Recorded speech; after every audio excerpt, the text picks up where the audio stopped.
नमस्कार दोस्तों, आपका मेरे चैनल पे स्वागत है।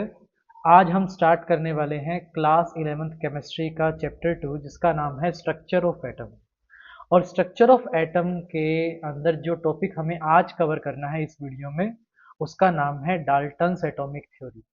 एटम के स्ट्रक्चर में आने से पहले हमें इस एटॉमिक थ्योरी के डाल्टन एटॉमिक थ्योरी के मेन पॉइंट्स के बारे में जानकारी होनी चाहिए कि अकॉर्डिंग टू जॉन डाल्टन आपका एटम किसे कहते हैं।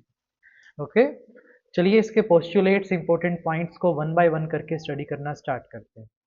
तो फर्स्ट पॉइंट जो जॉन डाल्टन कहता है एटम के रिगार्डिंग कि जब भी आप किसी मैटर को ब्रेक डाउन करना स्टार्ट कर दो, उसे छोटे छोटे पार्टिकल्स में तोड़ना स्टार्ट कर दो, तो जिस स्मॉलेस्ट एंड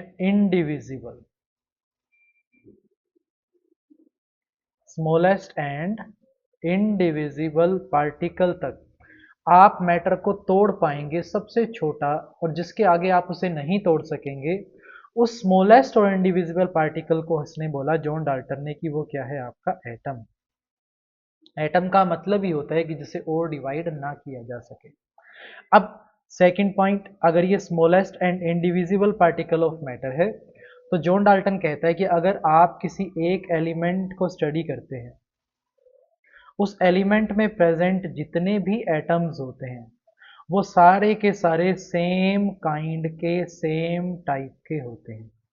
जैसे अगर आप हाइड्रोजन एलिमेंट की बात करें तो उसमें प्रेजेंट जितने भी इस हाइड्रोजन के एटम्स होंगे वो सारे के सारे आइडेंटिकल होंगे।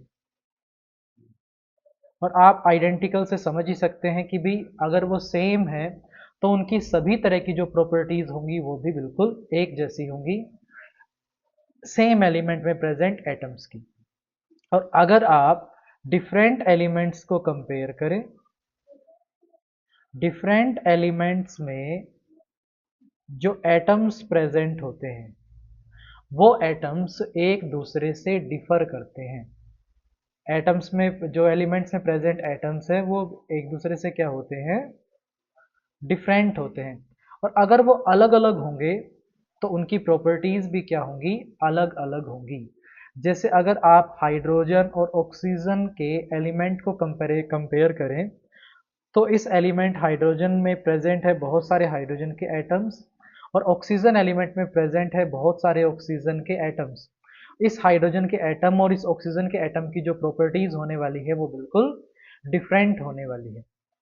ऐसे ही अगर आप इसके नेक्स्ट पॉइंट पे चलते हैं तो जॉन डाल्टन कहता है कि भी ये जिसे आपने स्मॉलेस्ट पार्टिकल कहा, एटम कहा, जब भी ये किसी से कंबाइन करेगा, जब भी ये किसी से जुड़ेगा, बॉन्ड बनाएगा, तो कंबाइन करते वक्त ये as a whole entity combine करेगा। और होल एंटिटी कंबाइन करने के साथ साथ जॉन डाल्टन कहता है कि भी किसी भी केमिकल रिएक्शन में जब ये एटम एक दूसरे से कंबाइन कर रहे हैं तो कंबाइन करते वक्त इन एटम को ना तो आप नए क्रिएट कर सकते हो और ना इनको आप डिस्ट्रॉय कर सकते हो। So according to John Dalton, in any chemical reaction these atom can neither be created nor be destroyed, or when they combine with each other they combine as a whole। वो fraction में कभी भी किसी भी reaction में participate नहीं करते हैं। तो ये मैंने एक पॉइंट में इसके एक तरीके से दो पॉइंट मैंने ऐड कर दिए। पहला मैंने आपसे बोला कि जब भी एटम्स एक दूसरे से कंबाइन करेंगे तो कंबाइन करते वक्त वो एज ए होल कंबाइन करेंगे, फ्रैक्शन में उनका कॉम्बिनेशन नहीं होगा। और दूसरा मैंने आपसे बोला कि किसी भी केमिकल रिएक्शन में ना तो आप इन्हें क्रिएट कर सकते हो एक्स्ट्रा और ना ही इन्हें डिस्ट्रॉय कर सकते हो। एटम को क्रिएट करना और एटम को डिस्ट्रॉय करना किसी भी केमिकल रिएक्शन में पॉसिबल नहीं है। इन्हीं दोनों बातों से, जैसे एज ए होल जब ये किसी से रिएक्ट करते हैं और रिएक्ट करने के बाद एक सिंपलेस्ट रेशो भी शो करते हैं, यानी जब भी एक दूसरे से ये कंबाइन करेंगे एज ए होल करेंगे और सिंपलेस्ट रेशो में करेंगे। लाइक देखिए H2O है पानी, इसके केस के अंदर दो हाइड्रोजन और एक ऑक्सीजन एक दूसरे से कंबाइन कर रहे हैं और कंबाइन करके एक वाटर मॉलिक्यूल बन रहा है। यानी यहाँ पर जो हाइड्रोजन है वो भी आपका एक होल नंबर है और जो ऑक्सीजन है वो भी यहाँ पर आपका एक होल नंबर है। और ऐसे एक फिक्स रेशियो में ये कंबाइन जब करते हैं तो कोई भी मॉलिक्यूल या कंपाउंड बनता है। दूसरा, किसी भी केमिकल रिएक्शन में इन्हें क्रिएट ना कर सकना और डिस्ट्रॉय ना कर सकना, ये इस बात को प्रूव करता है कि जो हमने पढ़ा था पिछले चैप्टर में, जिसका नाम था law of conservation of mass, वो जो लॉ हमने पढ़ा है कि atom can neither be created nor be destroyed, वो इसके इस पोस्टुलेट से आता है। तो इन शॉर्ट हमने ये पढ़ा एक सिंपल सी थ्योरी जिसे हम कहते हैं जॉन डाल्टन की एटॉमिक थ्योरी।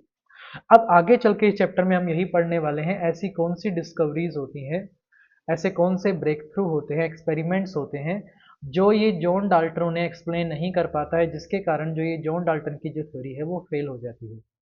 और अगली क्लासेस में हम पढ़ेंगे कि कौन से ऐसे पार्टिकल्स हैं जो एटम के अंदर प्रेजेंट होते हैं जिनसे मिलकर एटम बनता है।